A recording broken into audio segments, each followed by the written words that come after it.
Afternoon, everyone. I'm Chief Eric Gandy, ERIC, GANDY, Clearwater Police Department. Got the extreme displeasure of calling this media briefing today to discuss the arrest of a Clearwater Police Department officer.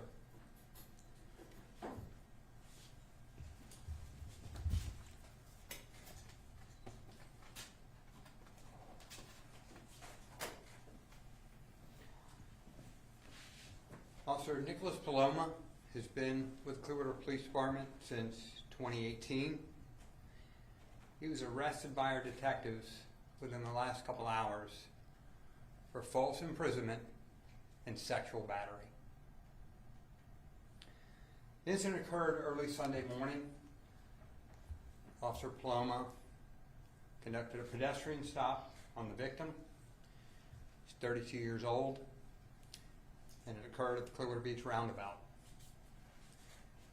He engaged her in conversation, told her to get in his car.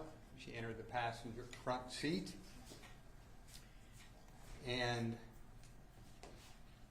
he told her he would take her to her hotel, and she could take care of the charges by doing things for him.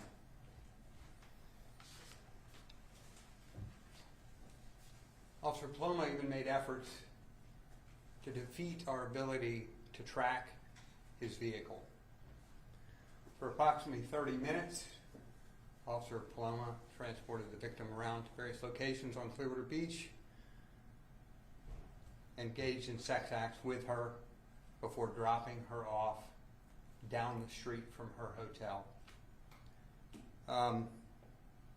Had to check myself for coming in here because I'm exceptionally upset about the betrayal of trust, the level of confidence that people have in our officers. It's exceptionally damaging to our reputation and the reputation of everyone in law enforcement. It erodes the confidence in our profession, and on a personal level, I know how hard we struggle to maintain trust. So for me, having to come here today was infuriating because I have to have this conversation with you.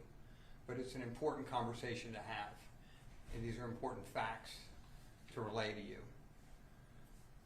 I thought about it on a personal level. I thought about what we tell our own kids, what you tell your kids if you're ever in trouble: find a cop. So I have to make it really clear, obviously, by the fact that our detectives worked tirelessly since very early Sunday morning, that we take this extremely seriously. And it's intolerable in this profession, and certainly in the Clearwater Police Department. And that's my reassurance to you and to the victim of this terrible crime, that we are still putting every effort into this case to ensure that we follow it through to the end and make sure we have justice for the victim in this case. Clearly, I have to ask the next question, and that's why I put the officer's picture up, because we are still, as I said, actively investigating. We're asking anyone for information on this case or other cases to reach out to us at 727-562-4385. I've also reached out to FDLE and asked for their support in the event any other cases involving Officer Paloma come to light. I've got copies of the arrest advisories. I'm not going to get into the salacious details. That's not why I'm here. I'm just here to tell you that we have over 250 officers that work very hard every day to keep and maintain trust. And when something like this happens, it makes their job abundantly more difficult. But we have a job to do in this case, and that's to ensure that we prosecute this officer to the fullest extent of the law, and that we reach out to make sure we don't have any other victims of this kind of behavior. So as shocked and angry as I am, I still have a job to do, and that's communicate those messages. At the conclusion of this, we'll have, like I said, the advisories, and I will answer a few questions related to this case, but I can't get into the specifics of the evidence and those types of things for obvious reasons. I can answer questions for timing and some of those other types of things, and I'll be glad to take them now. Did Paloma work at any other law enforcement entity prior to Clearwater, and did he have any other incidents on his record in any capacity? No, he didn't work anywhere else. I think he interned somewhere briefly, but he has no disciplinary record. Was the victim in this case a tourist? Yes, she was not from the area. She's invoked Marcy's Law, obviously, and we won't be releasing any information on her. But she's been cooperating with the investigation fully. Has an incident like this ever happened in the Clearwater police department? Not that I'm aware of. Not that, where we've had to arrest one of our own under such horrible circumstances. You talked about he, I guess, turned off this tracker in the vehicle and you guys weren't able to see his location at the moment. How long did he leave it where he wasn't, able to be traced? Like I said, I can't get into all those details. That's just an overarching synopsis of what we know.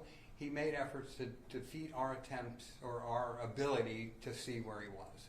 How did you find out this happened? Did the woman call 911? So our officers, shortly after all this had occurred, were called to a dispute, and it was the woman and a friend of hers were arguing, and she divulged shortly thereafter that this had occurred. Our officers took this quite seriously. They weren't quite sure initially whether it involved a Clearwater officer, but as that unfolded, I was notified very early in the morning by one of my command staff members, and we immediately initiated a criminal and administrative investigation and placed the officer on leave. Why do you fear that there may be other victims out there? We have to proceed in the abundance of caution.